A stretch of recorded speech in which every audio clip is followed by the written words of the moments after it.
Bonjour à tous, peuple du Studio 210, et tout de suite, je vous invite d'abord à découvrir ces belles images de bénédiction nuptiale au siège même de la communauté chrétienne La Caverne à Mikalou, ici à Brazzaville. Le pasteur Pascal Oeli, visionnaire de cette église, a béni le mariage de l'ancien Blaise Etapou, responsable de l'assemblée locale de Ngamakoso. Il s'est marié à la sœur Florida Otsete, désormais Madame Etoupa. Ambiance de fête dans une atmosphère de prière vendredi 4 août dernier, sous l'œil de nos reporters Marina Lutangu et Tibassa.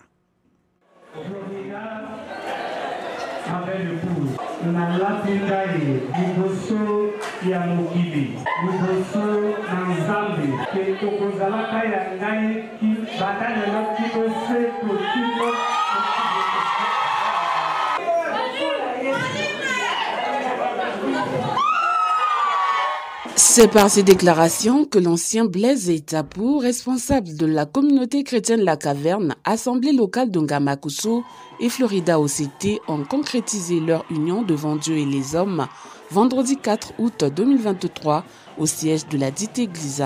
Cet acte s'inscrit bien dans la logique des Saintes Écritures qui déclarent « L'homme quittera son père et sa mère et s'attachera à sa femme, les deux deviendront une seule chair ».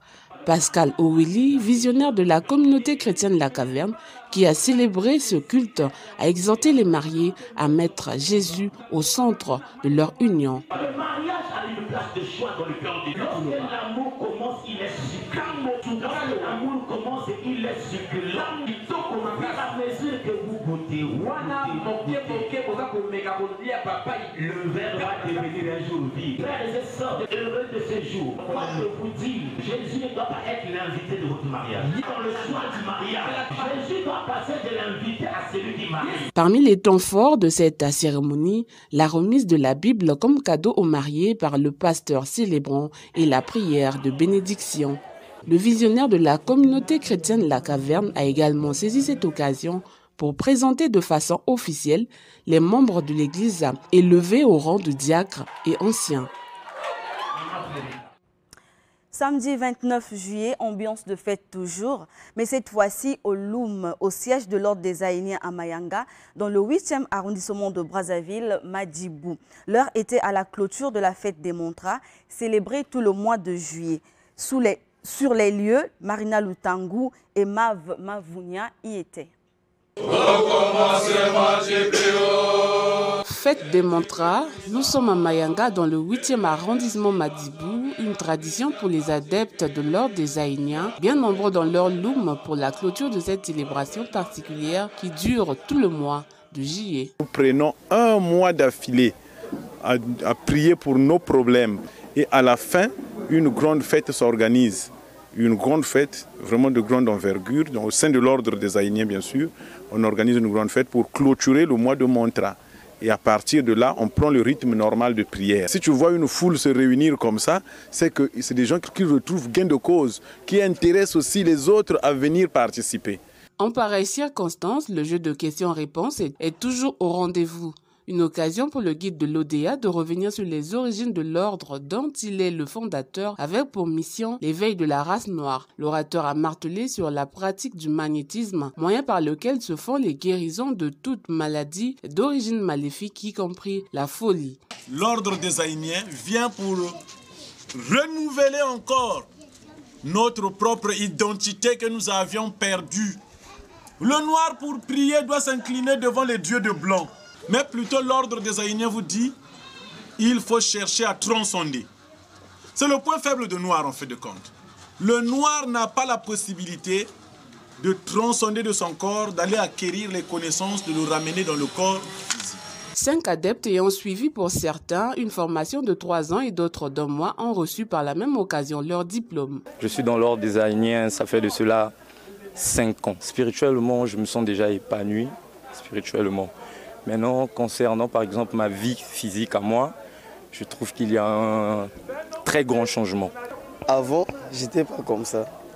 Mais une fois cette formation, j'ai encore plus de maîtrise sur la guérison, la purification, les résolutions de problèmes. Depuis que je suis rentré dans l'ordre des Aïniens, j'ai appris ce qu'on appelle faire la résolution de problèmes, faire la guérison, faire la transmission de lumière.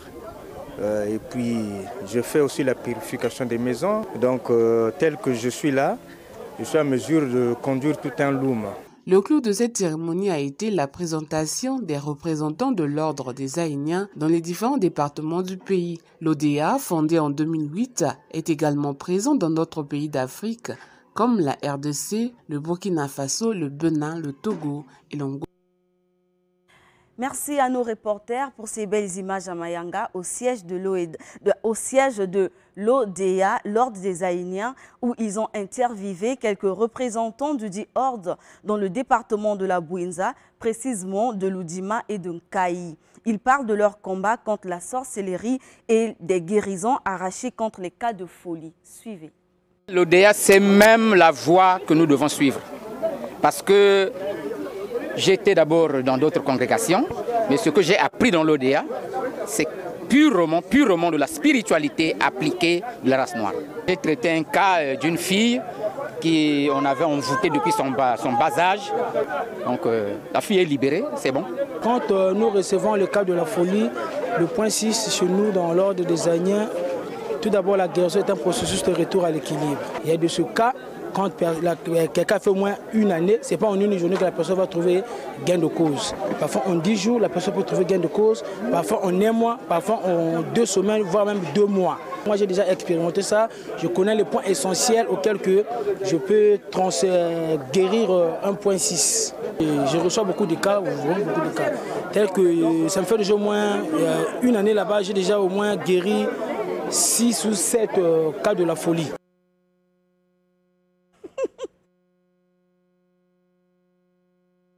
Dernière nouvelle de ce journal des religions, c'est la fête de l'enfant Ngunza qui démarrait une tradition chez les Ngunza matuanistes avec pour objectif l'éducation de l'enfant et toutes les valeurs culturelles qui lui inculquées. Justement, autour de cette célébration, dont la clôture intervient aujourd'hui, 6 août, séminaires et autres activités culturelles sont organisés au temple Ngunza matuaniste de Brazzaville à Bakongo. Images et commentaires. Préparer les enfants à recevoir la richesse ancestrale pour former les femmes et les hommes de demain, c'est l'objectif visé par la communauté Ngunza matuaniste qui organise depuis le 3 août dernier la fête dite de l'enfant Ngunza. En marge de cette célébration qui dure 4 jours, près d'une centaine d'enfants Ngunza et ceux d'autres communautés ont été formés sur l'éducation et le développement de la petite enfance. Le thème de cette année est placé sur les Nzungu Ngunza. Nzungu Ngunza, c'est-à-dire les traques ou les persécutions que nos prédécesseurs ont subies. Et donc, nous, on continue en réalité à promouvoir cela.